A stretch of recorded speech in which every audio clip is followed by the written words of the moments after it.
ડીસા નગરપાલિકા સાધારણ સભામાં હંગામો, વિપક્ષ અને શાસક પક્ષ વચ્ચે તીખવાઓ. ડીસા નગરપાલિકાની આજે યોજાયેલી જનરલ બોર્ડ મીટિંગમાં હંગામો મચી ગયો હતો, જેના કારણે સભા થોડા સમયમાં પૂર્ણ કરવામાં આવી. વિપક્ષ અને શાસક પક્ષ વચ્ચે કઠોર આક્ષેપો અને હંગામા થયા હતા. આ મીટિંગ દરમિયાન નગરપાલિકા પ્રમુખ દ્વારા જણાવાયું કે ડીસા નગરના મુખ્ય પ્રવેશ માર્ગોના બ્યુટિફિકેશન અને નગરના વિકાસ માટેના 18 કરોડ રૂપિયાના કાર્યને મંજૂરી આપવામાં આવી છે. વપરાશકર્તાઓની સુખાકારી માટે વધુ સુવિધાઓ અને સ્વચ્છતા માટેની યોજનાઓ પર ચર્ચા આ સભામાં કરવામાં આવી છે. વિપક્ષે આક્ષેપ કર્યા કે ભાજપના સભ્યો હંમેશા મીટિંગમાં મુદ્દા વિના તફાવતો ઊભા કરી તેમની જવાબદારીથી પલાયન કરતા રહે છે. વિપક્ષના નેતા વિજય દવે દ્વારા આક્ષેપ કરવામાં આવ્યો કે તેમને પાકિસ્તાનની જેમ ભદ્રપૂર્વક બોલવામાં આવ્યા છે, જ્યારે તેમના પ્રશ્નો અને મુદ્દાઓ પર ચર્ચા કરવાની તક આપવામાં આવી નથી. વિપક્ષે એ પણ જણાવ્યું કે શાસક પક્ષ માત્ર પોતાનો લાભ અને ખિસ્સા ગરમ કરવા માટે કામ કરી રહ્યો છે અને પ્રજાના ફાયદા માટે કોઈ પણ પગલાં લેવામાં આવતા નથી. વિપક્ષે આ કૃત્યને ચૂકવું ગણાવ્યું અને જણાવાયું કે સરકારી યોજનાઓ અને નિર્ણયો વિના માનીતી બાબતોને લગતી પરિપ્રેક્ષ્યમાં કામ થાય છે. આથી મીટિંગમાં આ પ્રકારના હંગામા અને આક્ષેપો વચ્ચે આજની યોજના બંધ બેઠક ટૂંક સમયમાં પૂર્ણ થઈ ગઈ છે. બ્યુરો રિપોર્ટ ચેતનશ્રી માળી, ડીસા. સાધારણ સભા મળી, જેમાં અંદાજે 18 કરોડ રૂપિયાના વિકાસમાં કાર્યોને આ સભામાં બહાલી આપવામાં આવી. સાથે સાથે ડીસા નગરની જૂની ઓળખ પુનઃ પ્રસ્થાપિત થાય, ડીસા શહેરના મુખ્ય પ્રવેશ માર્ગોની બ્યુટિફિકેશન થાય તેવા આયોજનો આગામી સમયમાં કરવામાં આવનાર છે. ડીસા નગરને વિકસિત ડીસા બનાવવા માટે આપણું શહેર સ્વચ્છ અને સુંદર બને તેમજ ડીસાના નગરજનોની સુખાકારી વધે તે માટેના આયોજનો કરવામાં આવનાર છે. આવા અનેકવિધ આયોજનો આ સભામાં કરવામાં આવ્યા છે. કેટલા મિનિટ બોર્ડ ચાલ્યું અને કેટલી ચર્ચાઓ થઈ? તમારે શું વચ્ચે બોલવાનું તમને પૂછું છું, કેટલા અને શું ચર્ચા થઈ? બોર્ડ 10 મિનિટ ચાલ્યો અને અલગ બોલી શકે એવું કંઈ નહીં. બેન, શેનો હોબાળો હતો? કેમ વિરોધ પક્ષના સભ્યો હોબાળો? 10 મિનિટ બોર્ડ ચાલ્યું એમ કે, પણ કયા મુદ્દાઓની ચર્ચા થઈ? શહેરના વિકાસ.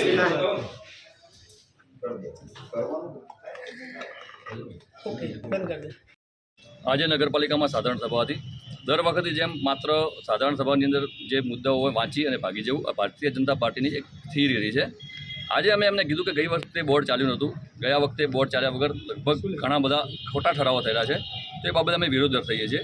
આ વિરોધ જ્યારે હું દર્શાવતો હતો ત્યારે આજુબાજુના જે ભારતીય જનતા પાર્ટીના સદસ્યો હતા એ ખોટો હોબાળો કરતા હતા. એટલે મેં એમને પ્રેમથી કીધું કે ભાઈ તમે હોબાળો ના કરો, તો એ ઉગ્ર થઈ ગયા. ઉગ્ર થઈ અને મારા વિશે ગમે એમ બોલવા મળ્યા. એમને મને પાકિસ્તાની જેવો શબ્દ વાપર્યો. હું ભારત માતાનું સંતાન છું, હું રાષ્ટ્ર માટે સમર્પિત થઈ છું, મારો જીવ, મારું માથું માં ભારતી માટે આપવા માટે હું તૈયાર છું.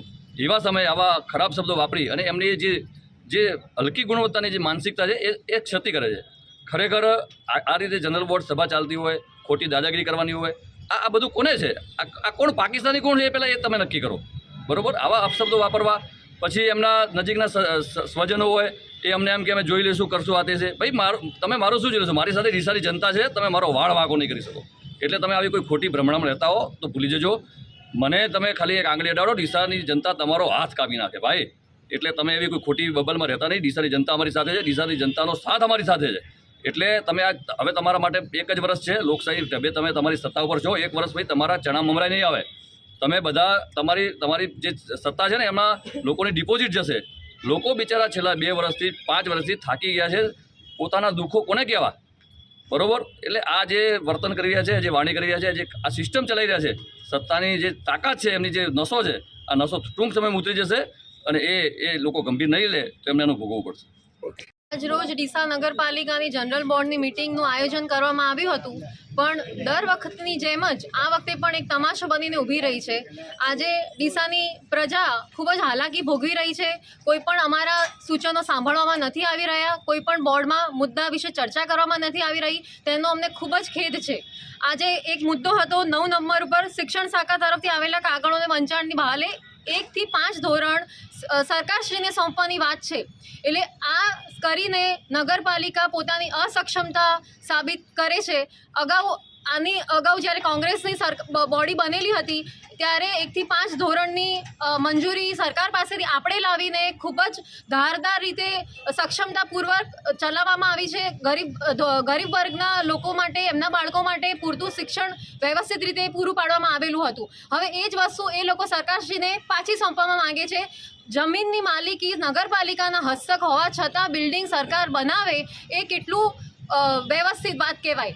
આની અગાઉ ગાર્ડનમાં પણ એ લોકો રમી ગયા છે. આ જ રીતે પ્રજાના પૈસાનો કરોડોનો ધુમાડો થઈ રહ્યો છે, પરંતુ નગરપાલિકાના લોકો માત્ર ને માત્ર પોતાના ખિસ્સા ગરમ કરવામાં સમજી રહ્યા છે.